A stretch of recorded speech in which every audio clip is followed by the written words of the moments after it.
নমস্কাৰ বন্ধু বান্ধৱীসকল, আজি হ'ল গণেশ পূজাৰ কাৰণে মই পায়স অকণমান বনাম। আহক। ৰুটি এটা মোৰ ইয়াতে সদায় থাকে, ধৰিবলৈ ইয়াতে তলত পানী অকণমান দি লৈছোঁ।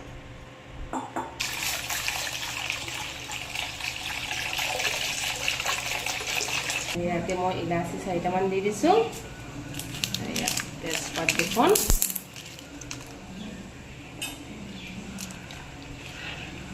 ইয়াত পাউডাৰ গাখীৰ দেখিছেনে? পাউডাৰ গাখীৰো মই অকণমান দি দিম ইয়াতে। এনেকৈ হাতে অকণমান, ইয়াত জহা চাউল কেইটামান আছিলে, মই এনেকৈ আধা ঘণ্টামান আগত তিয়াই লৈছিলোঁ। হাতে মই এনেকৈ যিমান পাৰোঁ খুন্দি দিম। গাখীৰখিনি গৰম হোৱাত মই এনেকৈ খুন্দি লোৱা চাউলখিনি এনেকৈ দি দিম ইয়াতে।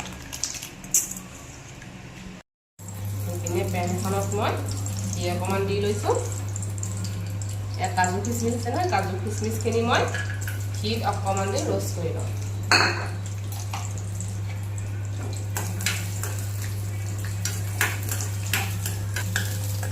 ধুনীয়াকৈ কাজু খিচমিচখিনি হৈ গ'ল। মই এনেকৈ ইয়াত ঘিয়ে সৈতে ইয়াত ঢালি দিম।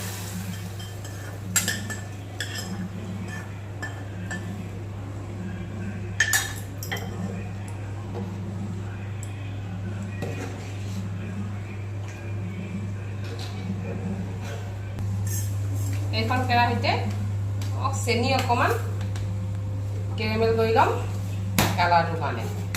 মানে বৰ ধুনীয়া কালাৰ এটা আহে যেতিয়া আমি চেনিখিনি কেৰেমেল কৰি দিওঁ।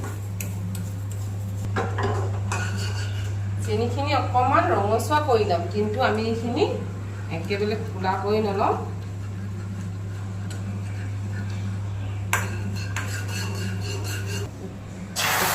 চেনিখিনি আমি এনেকৈ ঢালি দিম। এতিয়া কি হয়, কালাৰটো বৰ ধুনীয়া কালাৰ এটা আহে পায়সত।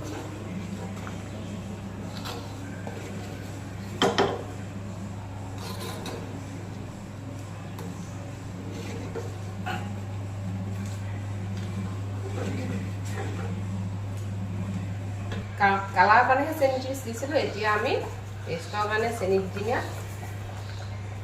চেনি এবাটি দি দিলোঁ।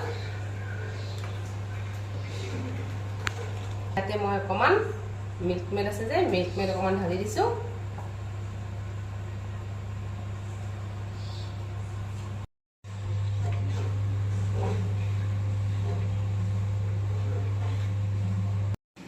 দেখিছেনে?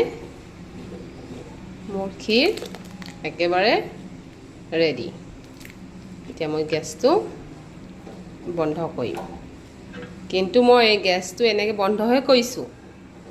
মই 5 মিনিটমান এনেকৈ কণ্টিনিউ লৰাই থাকিম, নহ'লে কি হ'ব, ক্ষীৰটো তলত লাগি যাব, নহ'লে ক্ষীৰটো গোন্ধাই যাব। ইয়াত 3-4 মিনিটমান মই লৰালোঁ। এতিয়া ইয়াত দেখিছেনে, ঠাণ্ডা গাখীৰ 1 গিলাচমান ঢালি দিম।